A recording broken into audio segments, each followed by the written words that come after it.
बिहार विधानसभा चुनाव को लेकर एनडीए की तरफ से नीतीश कुमार का चेहरा तय है। सभी दल ये नाम बार बार लेते हैं, लेकिन जब सी वोटर का सर्वे आता है तो उसमें बीजेपी और चिराग का चेहरा भी होता है। बीजेपी की तरफ से सम्राट चौधरी का नाम है, जेडीयू की तरफ से या यूं कहें कि एनडीए की तरफ से नीतीश कुमार का नाम है, प्रशांत किशोर का नाम है, महागठबंधन की तरफ से तेजस्वी यादव का नाम है। महागठबंधन की तरफ से लगभग ये तय है कि चेहरा तो तेजस्वी यादव ही होंगे, भले ही नाम पर मुहर ना लगे। एनडीए की तरफ से भी ये तय है कि नीतीश कुमार का चेहरा ही होगा, लेकिन तेजस्वी यादव सी वोटर के सर्वे के अनुसार नंबर 1 पर अभी भी बने हुए हैं, लेकिन नीतीश कुमार इसमें पिछड़ रहे हैं और अब प्रशांत किशोर नंबर 2 पर आ गए हैं, नीतीश कुमार नंबर 3 पर है। लेकिन इन सबके बीच किसी के आंकड़ों में ज्यादा उतार चढ़ाव दिखा है तो वो चिराग पासवान है।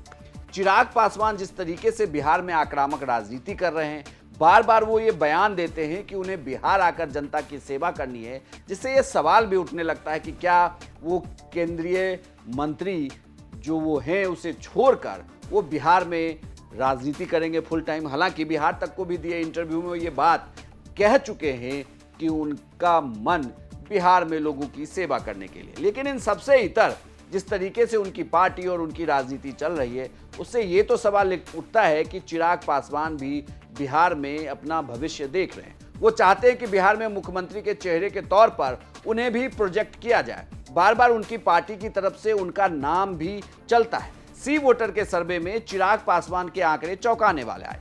दरअसल फरवरी के महीने में चिराग पासवान को 4% लोग सीएम फेस का पसंदीदा उम्मीदवार बताते थे, तो वहीं जून में वो आंकड़े 11% तक गया, लेकिन जुलाई में वह 9% पर आया। चिराग पासवान के आंकड़े लगातार ऊपर नीचे हो रहे हैं। वहीं बीजेपी की तरफ से जो उप मुख्यमंत्री हैं सम्राट चौधरी, उनके आंकड़ों में इजाफा हुआ है। सम्राट चौधरी को जो फरवरी में 8% लोग पसंद करते थे, वो जून में घटा तो 7% आया, लेकिन वहीं जुलाई में वो 11% पर चला गया है। एक और चिराग पासवान जहां इस रेस में पीछे हो रहे हैं, तो वहीं सम्राट चौधरी आगे भी बढ़ रहे हैं, जबकि नीतीश कुमार लगभग अपनी जगह पर बने हुए हैं। इन आंकड़ों को कैसे समझा जाए, इसे जानने के लिए हमने सी वोटर के फाउंडर यशवंत देशमुख से समझने की कोशिश की। तो चिराग पासवान हो, चाहे सम्राट चौधरी हो, चाहे नीतीश कुमार हो, या और भी जो छोटे नाम जैसे मैंने आ जाते हैं, उनके वोटिंग इंटेंट को जब मैं देखता हूं तो नाम वो अपने एनडीए के किसी भी नेता का ले, वोट के लिए वो हमेशा कहते हैं कि हम एनडीए को ही, ज्यादातर लोग कहते हैं कि हम वोट देंगे, उसमें कोई वो विरोधाभास नहीं है। सिमिलरली जो तेजस्वी के नाम ले रहे हैं वो पूरी तरह आरजेडी का ही वोट बोलते हैं, उसमें कोई विरोधाभास नहीं है। अब यहाँ पे एक फाइनल चीज समझने की केवल ये है, जैसे सम्राट चौधरी का भी आपने नाम लिया, सम्राट चौधरी बीच में बढ़े थे, फिर एकदम से डाउन हुए क्योंकि खुद पार्टी ने उनका नाम लेना बंद कर दिया। लेकिन बीजेपी के वोट मुझे लगता है व्यक्तिगत तौर पर एज ए पार्टी, अकेली पार्टी, वो 30% से ऊपर ही है, कम नहीं।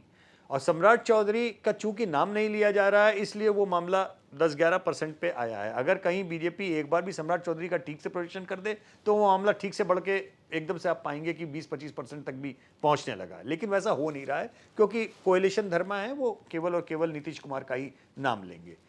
जितनी तेजी से बीच में एक बार आपको ध्यान होगा चिराग पासवान का नाम चढ़ा था उनके एग्रेशन के कारण बहुत ज़्यादा, वो थोड़ा सा नीचे की ओर जा रहा है। उतना ज़्यादा मुझे लगा था कि कहीं एकदम ही आगे की तरफ वैसे बढ़ना शुरू ना हो जाए, बड़ा मज़ेदार डेल्टा होता अगर वो बढ़ता तो, लेकिन वैसा हो नहीं रहा है। पीके एक, जिसे आप कह लें कि इस समय बिहार की राजनीति का एक अजीबो-गरीब सा फैक्टर बन के उभरे हैं, जिनके कारण अभी सारी राजनीति फिलहाल तो मुझे लग रहा है किसका वोट काटेंगे, कहाँ काटेंगे, कितना खुद जीतेंगे, कितना दूसरे को जिताएंगे, ये दुधारी तलवार की तरह बन रहे हैं। तो मुझे लगता है कि पीके फैक्टर को जो भी अगर ये सोचता है कि मेरा ये नुकसान नहीं करेंगे, दूसरे का नुकसान करेंगे, मुझे लगता है वो बहुत बड़ी गलतफहमी में है। पहली बात तो ये, आज की तारीख में पीके के फैक्टर को मैं इस तरीके से नहीं नाप पा रहा हूं कि वो केवल एक किसी का नुकसान करेंगे, मुझे ऐसा लगने लगा। और बिहार की जनता भी अब उनको वैसे ही देख रही कि दोनों का नुकसान करेंगे अगर वो नुकसान करने पे आए। पीके के अब यहां से अगले कुछ हफ्ते तक नंबर अगर ऑलमोस्ट 20% वो टच करने लगे हैं और नंबर नीचे नहीं जा रहे हैं, अगर यहां से वो 1, 2, 3, 4, 5% और बढ़ाते हैं तो ये बहुत इंटरेस्टिंग एक फैक्टर होगा कि उनका मोमेंटम बढ़ रहा है यहां से या घट रहा है। और बढ़ते बढ़ते फिर लास्ट में ये देखना होगा हमें कि टिकट डिस्ट्रीब्यूशन के समय में उनके हिस्से में किस तरीके के लोग आते हैं और वो उस मोमेंटम को कन्वर्ट कर पाते हैं वोट में या नहीं।